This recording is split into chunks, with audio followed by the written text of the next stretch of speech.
Hello, viewers of the internet. Hello, Casey. Hello. This is a very unique meeting. I don't have any Vision Pro friends. I asked Casey to join me on this call, and he was gracious enough to accept. So how's it going? Which is amazing. Good. If you don't know, I'm sure you know Casey more than me, but Casey's from ATP, and I have not listened to your podcast. I have not listened to anything regarding the Vision Pro. I did not want to be influenced, but I have my interesting. Vision Pro Okay, now. Excellent. Yeah, I just wanted to find. I avoided all news, so I know nothing, including I have no idea how the buying process. From what I know, you went to the store actually and got it fitted there. Sort of. That's mostly correct. So I decided to do the pre-order dance, and being an American, it was pretty straightforward. The morning of.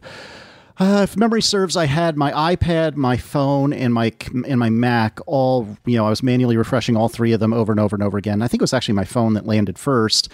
And I went through the buying process, which, is, okay, which one do you want? What capacity? Scan your face? Do you need contacts or eyeglasses? And I have a very peculiar eye condition wherein I need to wear hard contact lenses. And the first time through, I answered truthfully, and they were like, oh, no. Your situation won't work with Vision Pro. Crap. Okay, so I went back through the ordering process and said, no, I don't need any sort of corrective lenses, which is not entirely untrue. I mean, I when I have my contacts in, I can see pretty darn well. I don't need any additional glasses or anything like that. And I'm not allowed to talk about it, but suffice it to say, I went to a developer lab in late November in New York City and used the Vision Pro there, and it worked. And so I knew enough to know that, okay, well, it will work with my hard contact lenses. Like, I don't need to worry about that. And that should be fine. And so I went ahead and I ordered for a pre-order, and I got a time slot. I think it was like 8:30 in the morning on launch day. And I went in and attempted to get in and out as quickly as possible. I live in Richmond, Virginia, which is on the East Coast of the United States, and it's a relatively small city. There's not a whole ton of stuff there. And we have the one Apple store within like 2 hours of Richmond. And there was one other group that was looking to buy, and I got there at 8 in the morning just by circumstance. And normally with a phone at 8 in the morning, they're like, yeah, come on in. It's fine. Even if your appointment's at 8:30, no worries. Woo. And this time they were like, sir, I'm sorry, but your appointment is at 8:30. We're going to need you to wait until 8:30. And I was like, okay, sure. So then I did my appointment, and they did the whole like half an hour, which I guess you didn't have the luxury of doing. But they do a half hour like introduction or 20-minute introduction where they walk you through, how does the device work? What do you do with it? Here's the little sizzle reel that you can see in the Apple TV app, which I'm sure we'll talk about here in a minute. But here's a sizzle reel of like what the thing can do. And I was like, hey, I went to a lab. You don't need to do the how to pinch, how to select things dance. I got all that. But I would love to see like the sizzle reel. I'd love to see the demo and whatnot. And the person I was working with was super cool about it, and we went through it, and it was nice. And I was wondering if I was going to get any sort of talk about like fitment or anything like that. And the guy seemed satisfied with what I had ordered, which I think is a 21W, whatever the one is that everyone seems to have. And it was like 2 hours later that I finally got everything and walked out. But I mean, it was pain-free. It just took a while, which was surprising. And I know other people in other stores that were in and out in no time. I know people that took about the same amount of time as me, but that just happened to be the situation here in little old Richmond, Virginia. So, but to the degree you're willing to share, how did you come across one? And if you'd rather not talk about it, I totally understand, but I don't believe you came to America for it. No. This was one of our readers, my now friend, who lent it to me. He actually got on a plane. He flew over to Boston. He picked it up over there in the second Apple store, because the first one, I probably shouldn't be saying this. The first one didn't want to sell him one because the fit of the light seal was incorrect. They didn't have the correct light seal, so they didn't want to sell it. The second store, this is all hearsay. I'm sure this is not what really happened, but the story is that the second one didn't really have the exact light seal that was suggested, but the one they did have was close enough. So I gotcha. And he tested it with that one, and it was fine. So he got it. It's not a good fit for me, I don't think. It might be because it might be. I mean, I don't know, to tell you the truth. I don't know. It's not very comfortable if I use the solo knit band. It's okay. Yeah, with the dual loop, it's okay for me. So because of the pressure of the light seal on my forehead, I'm guessing I should use a different size. But yeah, this is what I have, and I'm not going to get one. And it doesn't really work correctly in Poland, in other countries that use, like, you can't select a different keyboard language, the virtual keyboard. Oh, right. English. I didn't think about that. Yeah. Yeah, that's an issue. I mean, using there's another quirky thing. I use my Mac often, and if you do I don't do natural scrolling on my Mac. I do the old traditional scrolling that everybody used to do because muscle memory. I do the natural scrolling everywhere else, not on the Mac though. And if you flip your cursor over from the Mac screen over to a window, say Notes as we're using our Safari or whatever, you'll have to natural scroll then. Oh, so fascinating. Okay. That's a weird disconnect. I'd not heard that. That's funny. That's how I got it. So I've been using it for about a week now, I guess. And I have a lot of thoughts. I've actually written my review by now. I'm over 3,000, I think 400 words in. And I do have some questions for you regarding, because obviously you, I mean, part of the reason that you got it was probably, I didn't listen to your podcast about this, so I don't know what your personal reasons were. But do you see it fitting into your personal or professional life apart from ATP? Yes-ish. So the main justification for me getting one was twofold. Number one, it's literally my job to talk about these sorts of things. If you're not familiar with me, ATP that we've referred to as the Accidental Tech Podcast, it's me and a couple of good friends of mine talking about Apple stuff, and we've been doing this for over 10 years now, and so that's my main gig is talking about Apple things. And it seemed irresponsible to me anyway not to get a Vision Pro so that I could talk about it and not have to sit on the sidelines and be like, well, so-and-so said this and such said that. It seemed like it was more appropriate for me to go ahead and get one. On top of that, I have a handful of apps in the App Store, and one that seems to be reasonably popular called Call Sheet. The very quick nickel tour of that is, imagine the IMDb app for looking up, actors and actresses and movies and TV shows. Imagine that, but done by somebody who cares. And I obviously want to bring that to the Vision Pro because it seems such a natural fit to have a humongous movie screen in front of you and maybe my app off to the side looking things up and so on and so forth. So between those two, that was a justification.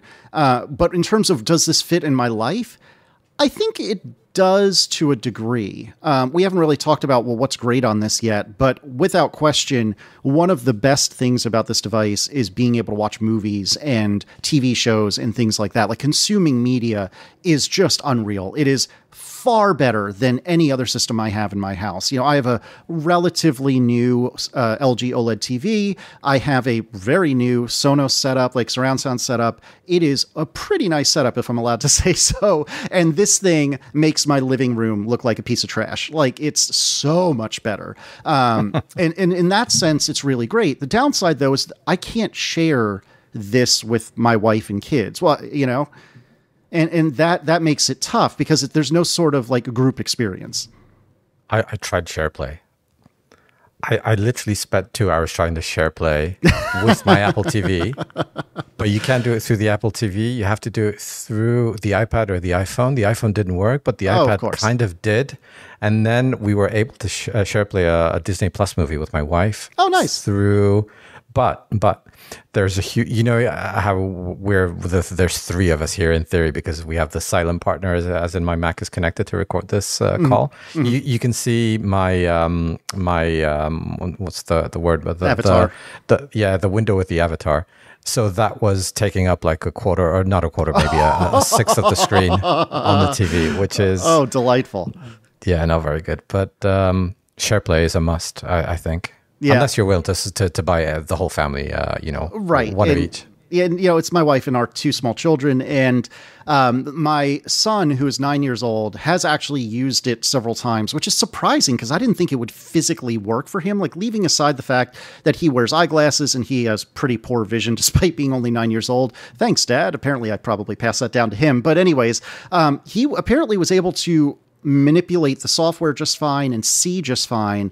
But in much to my surprise, he, with the solo knit, whatever it is, the not over the headband, I always get the names wrong. He was able to actually operate it fine and use it just fine. And it's funny, when I put the device back on my head after he uses it, my nose is like being squeezed in a vice because his eyes are so much closer together, and so that it needs to like separate the displays. Which I guess for context, I shouldn't assume everyone knows what I'm talking about. When you put the headset on, the very first time, either as a guest or as the owner, one of the things it does is it moves the screens laterally, side to side, in order to get your pupillary distance correct. So the distance between your eyes.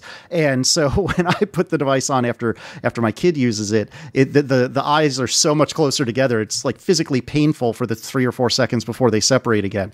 But no, I hear what you're saying, and I don't think I would buy 4 of these by any stretch of the imagination. And I don't even think that I would have the patience to do the share play dance other than an academic exercise, much less my wife looking at me in the corner of the screen, despite sitting like right next to her in a room next door or what have you. And so in that sense, it's a bummer that it's such a solitary device. But the flip side of that is, if you're in a solitary scenario, like for example, I took a train ride to New York to surprise a dear friend of mine, Mike Hurley, right after I got, like literally 4 days after I got the device. And, I'll spoil a little bit of ATP, but it turns out that I was having a very dumb moment, and I thought in order to enter travel mode in the Vision Pro, which is this thing where it says, okay, I realize I'm in a moving vehicle, I'm going to do a little bit better, or treat the shaking your head side to side a little bit differently, and so on and so forth. Well, there had been so much talk that opening weekend about how that's for airplanes only, not for trains, not for cars, which, I mean, that's a very American thing, right? Like, a train, what's that? But anyway, so I was on the train, and it's a long story, but suffice to say, there's a deliberate stop about halfway between here and New York City where they have to switch locomotives because America's dumb. And there's like a half an hour wait when that happens, right? And so I'm stationary. I'm using the device. I was watching Wakanda Forever in Disney Plus. It was magical.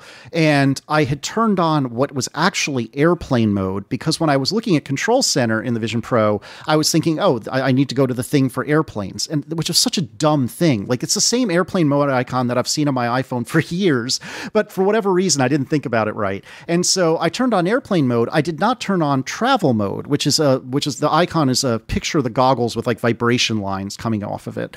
And I did not turn that on. And so then when we eventually took off and left this train station, I flew through the screen because the screen stayed still, and I went forward right through it. And it was both hilarious and kind of undesirable all at the same time. And I didn't realize until the return trip, no, you idiot, it's not the airplane, it's the other icon. And on the way back, I figured it out. And then actually it worked pretty well. And so that's many words to say, as a travel device, if you can get over the fact that you look like a moron, then it's amazing, because I was in this movie theater all by myself, even though I was actually on a train hurtling from New York to Virginia. Environments are, especially the Disney Plus ones. I mean, the Avengers Tower is my favorite. I just love being up there. Watching, it's insane. It's really insane what they did with that. Yeah, that's the killer app for me. Disney Plus is the killer app at this time. I think Apple immersive stuff, yes. I don't enjoy 2D movies as much as 3D, just because 3D is so good. 3D has been dead to me for over 10 years now. Oh, same. Yep. Yeah, this is it. This is what 3D was made for. Oh, absolutely. I couldn't agree more. And it's funny too, because you have to be specific when you talk about the Vision Pro. And I think I'm probably jumping ahead on you a little bit, but there's 3D and then there's immersive. And that doesn't sound like it's very different. And you and I were actually exchanging texts about this a few days back. And understandably, you said, I've seen the 3D. I understand, you had told me, I understand immersive is different, but really, how different can it be? And I was like, well, just give it a shot and see what you think. And immediately you came back to me and said, oh, yes, I get it. You were right. And so the immersive stuff, for context, there's a handful of things that Apple has done in the Apple TV app or TV Plus app or whatever. And where instead of just 3D, where you have 3D is like there's a rectangle, like a movie screen, right? But it has depth to it. Whereas immersive means you can actually like turn your head and look around and see other views of what you're looking at. And there's a handful of examples of this. There's an Alicia Keys like performance concert, whatever you want to call it. There's a woman on a tightrope in a fjord in Norway, if I remember correctly. There's like a short 10-minute documentary about rhino preservation location, I believe in South Africa or somewhere in Africa. And I feel like there's one or two others. There's a dinosaur one. This is not the thing that everyone talks about with the butterfly and whatever. There's like a dinosaur, like 10-minute CGI documentary thing. There's probably one or two others, but it is unbelievable. And the difference between just regular 3D, which I agree with everything you said, like the regular 3D is freaking cool in a way that I've never seen 3D be before. But the immersive stuff is just mind-blowing. It takes it to a whole different level. So the dinosaurs, apparently it says somewhere in the beginning that they can see you. And I stretched my hand out to the T-Rex. And he took a bite. He tried to bite my arm. Oh, is that right? That's the dinosaur app thing? Is that what you're talking about? I think so. Yeah. And what worries me most is I didn't react. I didn't even jerk my hand back. So I'd die instantly if I were in that scenario in real life. But Alicia Keys was amazing. Yeah. I don't really like listening to concerts in real life because the audio isn't as good as a good audio setup or a good pair of headphones or good studio recording. My keyboard just popped up for some reason. But Alicia Keys was amazing. Being in that studio with just it was 4 performers, I think, in total. Just being there with those 4 people, that was insane. That was a level of intimacy which is not possible in other. Apart from being there. You're right. In person. Yep. I couldn't agree more. Which you would. It's unreal. And what I actually really enjoy listening to, I enjoy going to concerts, but as I mentioned, small children, so that makes it challenging. But I really enjoy putting on a concert, like at home on the TV when we're just, as background noise. And what's really lovely about the Alicia Keys thing is that, at least to a degree, obviously everyone is either near or far away from the camera, but at least to a degree, if you noticed that the bassist is just going nuts and has some like incredible bass riff going, you can turn your head and look at the bassist. You're not at the whim of the director, who maybe didn't care about bass players and never shows the bassist at all. But, even though that this bassist is amazing, you really wish you could watch more. Now, granted, if the bassist is on the other side of the room and you're, because they had several cameras set up in the studio and they alternate between them very, very slowly. If the bassist is on the other end of the room, well, you're kind of out of luck, right? Because you can't zoom in or anything like that. But at least you can turn your head and look in that general direction, which is super great. And as my friend and co-podcaster Mike Hurley had said, Alicia Keys is singing at you. Like, it's a little bit uncomfortable that she's like in your face, like not in a bad way. It's not meant to be bad, but it's just a little like, I'm not used to this. And that was a little weird, but it was great otherwise. The moment she turned her head, she looked straight into the camera, straight at you, into your eyes. That was insane. That was such a strange experience. Yep. But it was amazing. I love that concert. It was 15 minutes or so, 17 minutes maybe. I don't remember how. I want to say it was like 20 or 30, but you're probably right. I don't remember offhand, but it was very cool. That was really. That was the most impressive thing for me. The Alicia Keys concert, or studio recording maybe. Apart from that. What do you think the future of the Vision Pro will be? How do you think it'll evolve? And past Vision Pro, AR glasses or maybe contacts with AR capabilities and so on. How do you foresee this? I don't know. Like, the future is your oyster, right? Like, I can imagine several different approaches. I think everyone, and myself included, it seems obvious to almost everyone that the most natural progression for this is some sort of eyeglass or Google Glass sort of thing, where you don't have to have pass-through video. You just look out and the world is there. And that seems extremely obvious, and I agree with it. But the flip side of that coin is that then you're losing the immersion. And so one of the things we haven't really spoken about is that when you're just using the Vision Pro, there's something like 4 or 5 different environments that you can place yourself in. There's, I can't pronounce the name right, but there's a thing on the top of a mountain in Hawaii. There's Joshua Tree in California. There's Mount Hood, which I presume is somewhere in the West Coast. I don't know offhand, which is like a lake scene. There's the moon. And there's something else, I think. I'm forgetting what else, but... White Sands? Yes, like a deserty... Yes, thank you. A deserty sort of thing. And what you can do is you can use the digital crown on the top right-hand side of the device, and you spin the crown, and that creates this immersion. And you can decide how much immersion you want. You can do just a little bit, and you can keep spinning until suddenly you're fully immersed. And there is a lot to be said for that, particularly in the context of like a train or a plane or something along those lines, where I don't want to be on this train right now. I don't want to be on a plane right now. I would much rather be on Mount Hood or whatever the case may be. And I don't see how you can do that with a set of clear eyeglasses, right? And I think that a set of clear eyeglasses is a far better answer for the more like day-to-day stuff of like having a messages window open or looking at notes, or maybe having like an AR map. So as you're walking through a city, you can see that the arrow is pointing exactly where to go. Like all that, it's so much better if you don't have to have this like pass through, if you're just looking out in the world.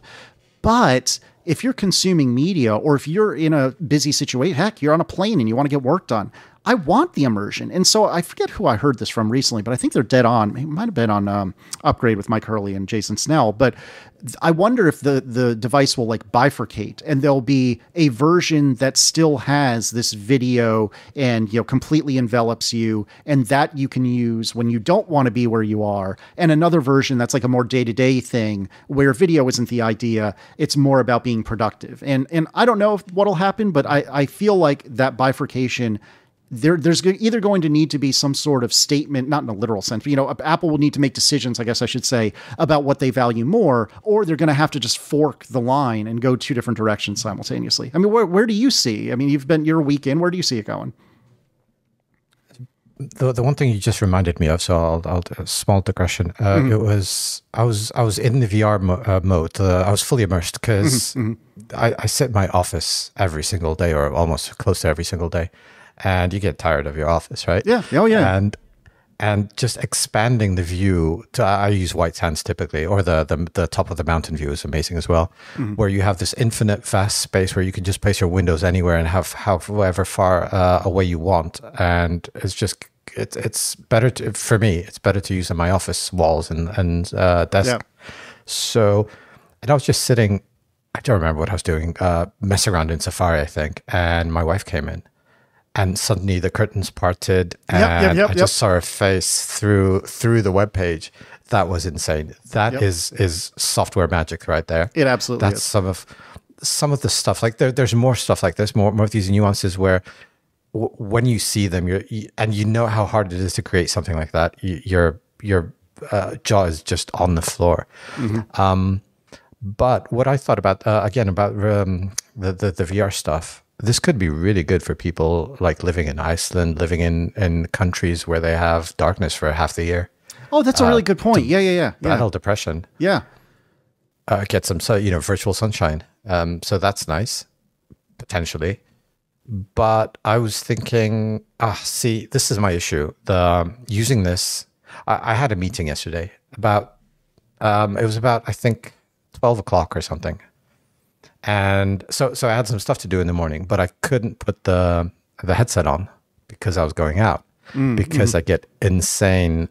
They call them VR scars or battle scars or stuff like that. I just get the imprint of the headset on my face, and it lasts for up to 2-3 hours. How bad is it? It might be the fit for me. How bad is it for you? Which is my face. I know what you're talking about. It definitely happens. I feel like it goes away for me in the span of like 10 to 30 minutes typically, but wow. I also haven't generally had the headset on for more than maybe an hour, 2 hours tops in a single stretch.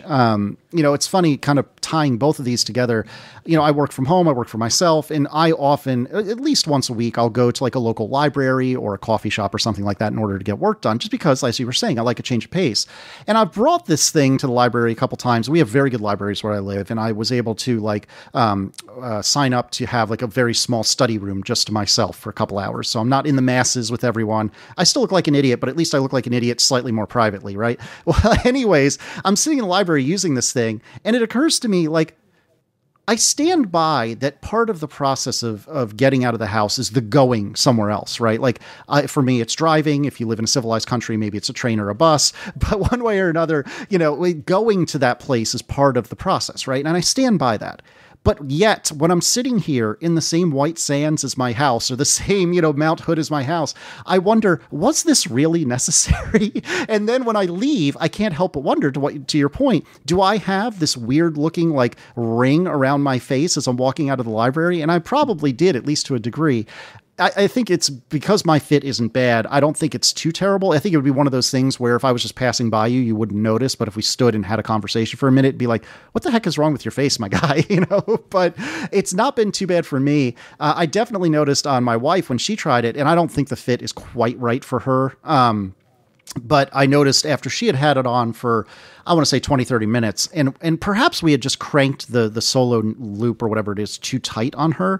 It might have been a user error on our part, but she had real bad VR scar for probably 30 to 60 minutes afterwards. So it definitely is a thing. You are not alone.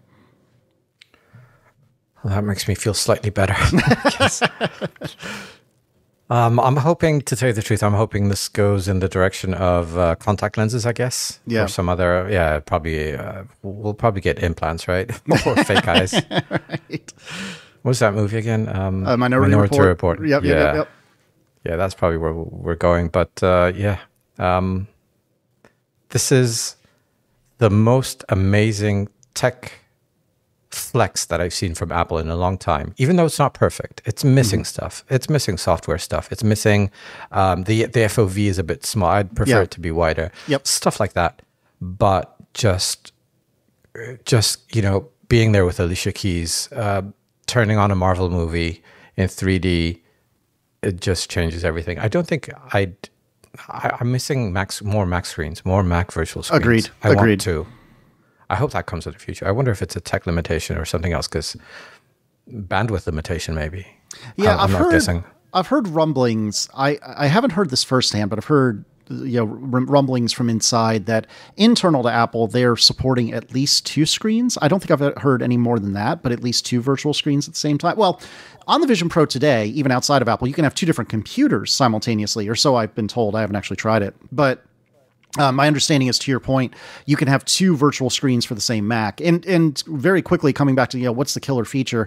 I concur with everything you said, like video consumption, particularly video in 3D, or even more so the immersive stuff. Unquestionably the coolest and most unique thing of this headset. Far and away amazing. But for me, running a close second and third, or maybe not close, but at least second and third place, is the Mac integration, like being able to suck my Mac into the Vision OS environment and have a mishmash of Mac OS and Vision OS all strewn about me, as I turn left and right and look up and down. I have windows everywhere. That is extremely cool and extremely powerful. And the third thing, which we haven't really talked about much, I don't actually like the spatial videos as much as I expected. I feel like the viewport, kind of building on what you said a minute ago, the field of view of the headset is not stellar, but the viewport for a spatial video is even smaller still. And it's cool. It's definitely nice. I will continue to take spatial video here and there. But for me, I actually think that panoramas are the better feature when you're looking at stuff that you've taken in the past, like video and photos you've taken in the past, because I will take panoramas from time to time. I don't go crazy with it, but being able to look at a panorama that could circle nearly, maybe 280 degrees around you, it's just unreal. And the other great thing about it is it kind of unfurl isn't the right word, but it kind of flattens everything. So I put up a blog post recently where if you look at the panoramic on a flat screen, I took it on the top of like an old fire tower foundation, and I'm standing in the middle of like a square wall, right? There's a wall around me. It's only about waist high, and it's supposed to be a square. And if you look at the photo, it looks jiggy-jaggy, right? Like it looks like a letter Z or something. And it's just wrong. And your brain can kind of figure out, I think I see what's going on here, but it just looks wrong. Well, on the Vision Pro, when it remaps everything to be around your head, it looks perfect. And it's just unreal. Like, it's just incredible. And I think for me, I agree. 3D video, immersive video, definitely number 1. Mac use is probably number 2, but panoramas are number 3. Like, they are very cool. I think this was last year or 2022. I think this was December 23. We went with my wife. We went to Nice in the south of France. Mm-hmm. And there's this viewpoint up above the city. And I took my my Sony A7R. Mm-hmm. And I think I snapped 20 or 24 photos, which I then used, made a panorama out of in Lightroom. Yep. So it's like, I don't know, it's 200 megapixels more. It's insane in size. I think it's more than two. It's about 300 megapixels, I think, the resulting file. And I dumped the whole thing into just that one panorama into Photos, forgetting about it. And then it popped up in my panoramas when I was looking through. The detail at that resolution is just insane. It's so good. I can only imagine. That's the one bad thing about the panoramas that I've taken, because I've done it with my iPhone just spinning around, right? And they're good. They're definitely good, but the fidelity, the detail is just not there. Like, it's so amazing and mesmerizing that I don't mind it, but I can only imagine, done with a real camera, done with real software that's stitching, 20 to your point, 20 or 30 pictures together, that must be incredible. And it's a pain, it's a manual process, but wow, you all of a sudden you're standing back in Nice, right? Like, it's amazing. Yeah. You've still got your big camera though, right? I do. I have a Micro Four Thirds camera, and I use it from time to time. I don't use it near as much as I used to. With each passing iPhone generation, I find that I have to make the decision to grab it. When Declan, my son, was born almost 10 years ago, I would grab the big camera immediately all the time, because a 10-year ago iPhone was fine, but it wasn't great. And now, 10 years on, I'll look at these pictures, particularly if it's anything but daylight, if it's like nighttime or if the light isn't fantastic. Oftentimes the iPhone photo is better. Hell, even in the daytime, HDR photos on the iPhone are often better, because then the sky isn't blown out. You know what I mean? And so it's very, very specific times that I grab my Micro Four Thirds camera now. And I do love it. And I just said to Erin, my wife, recently, I really got to take more pictures with the big camera, because when you get a photo right with a big camera, even if it's not that big a camera like a Micro Four Thirds, it's just unreal. Like the bokeh, the depth of field, the lighting, it can look so good. But I feel like with the iPhone, when I snap a picture, it's probably going to come out. It may not be great, but it'll come out and it'll be workable. Whereas with the Micro Four Thirds, I have to be very deliberate about it. And I need to be in the right scenario with the right lighting in the right spot and with the right exposure and the right aperture. And that's not necessarily a bad thing, but especially with small children who are moving a lot, it's hard to lock in all of those variables, or at least hard for me to lock in all those variables and get the shot. And that's what's a little bit of a bummer about it. For me, I have to confess, for like vacation stuff, I used to just take my big camera and not take many iPhone photos. My wife would take the iPhone photos usually. I'd take the proper ones. I prefer to travel with my iPhone now. Sometimes I'll intentionally leave the big camera at home. It's just, even a Sony Alpha is small. Yeah. But the iPhone just fits in my pocket anyway. It's so much more comfy. Exactly. Yep, the best camera is the one you got with you. Yeah, and the thing you said about spatial videos are amazing. I mean, the potential, it's kind of, my first thought when Apple did live photos, I love live photos. Oh, agreed. It was like, the Harry Potter picture frames they had in the movies where they would animate or move. So that was something like that to me. This is like an expansion of that. This is just so good, but the resolution is not there. The viewport should be larger, and so on and so on. But this is like the first gen. It's going to improve. I'm loving the photo stuff, and I wish I could take this as good spatial videos with my iPhone as with the Vision Pro. That'd be nice. Yeah, I completely agree with you. And I really wonder if Apple's going to rejigger the way the camera works such that, I don't know anything about this kind of photography, but my limited understanding is you really want more separation between the lenses than what you get in a typical iPhone. And I can't help but wonder if they're going to do something. I don't know if maybe they'll line the three lenses up like a stoplight. Maybe they'll put a lens on the opposite end of the phone. I doubt that, but you never know. But I presume they're going to do something in order to try to get a little bit better separation and make the iPhone capture of spatial video better. Because I agree with you. Today it's cool, it's neat, but what we get tomorrow or next year or 3 years from now, that is where this is going to get really magical. Last thing, we did this mainly just so I could see how personas work. Yeah, and this is. I mean, it's not as good as seeing a video of somebody in terms of quality, but this is quite an amazing experience, I have to say. A very, I don't know how to say it, intimate experience, as in closed off, as if we're alone in a room, just talking to each other. And of course, the fact that we're halfway across the world is pretty amazing as well. Exactly. No, I couldn't agree more. We were chatting before we started recording, and I think for me, I have the unique advantage because, you know, I've known you, but we've never met in person. I've never seen you on video, and I've only seen a couple of still photos of you. So to me, this is how you look. You know, I don't have anything to compare to. So you look natural to me because I don't know any better. I think with every other persona conversation I've had, I know the person on the other end, usually pretty darn well. You know, we've hung out in person several times, et cetera, et cetera. And so immediately you're like, oh, that's not right at all. But in this situation where we haven't had the pleasure of being in person together, to me, you look completely natural and normal because I don't know any better. And it's actually, I think this is a better use case of personas for me anyway, because this is now you in my brain, for better and for worse. And so I'm not having any of that uncanny valley because I don't have anything to compare to. You know, as you mentioned earlier, coincidentally, I see you're still directly to the right of your persona because we have that third participant in the FaceTime call for recording purposes. But even still, like, I can see that there's a difference, but I don't think it's completely unreasonable. And I bet if we were to get on actual video after the call, I would go, oh, yeah, never mind. That wasn't right at all. But because I'm ignorant, it looks great to me. My beard's a bit longer now. Fair enough. My tech hero for videos right now is Joanna Stern. I just love Joanna Stern's pieces. They're so amazing. And I actually laughed out loud when I saw Persona, the first gen Persona that was there. It's so good. I took a picture, or no, I called Erin via FaceTime when she was at the house. She was outside doing something, and I called her phone via FaceTime with the Vision Pro on, and she immediately shook her head no. And then somebody I forget who it was. I want to say it was James Thompson, but I was on with James Thompson or somebody, and they took a screenshot of their perspective of the FaceTime call. So it's a picture of me and my persona. And I sent that to Erin via text, and the only response I got from her was no.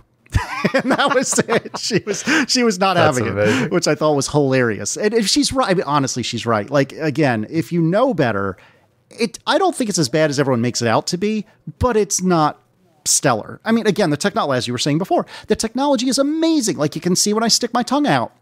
You know, it can. Yeah, that's what I wanted to see. Yeah. It's unreal. But that being said, it's still not quite right. And how do they do it? And again, I have a thing on my face, like how they can tell when I blink. If I look up, if I look to the left, if I look to the right, if I look down, like generally speaking, you can see all of these things. If I turn my head left or right, you can see that. Like, it's amazing, the technology. And on the one side, yes, we all have a good laugh about how, you know, it's not right and it's a little bit uncanny valley, but you have to give these engineers credit because what they've been able to accomplish with 2024's technology is just unfathomable.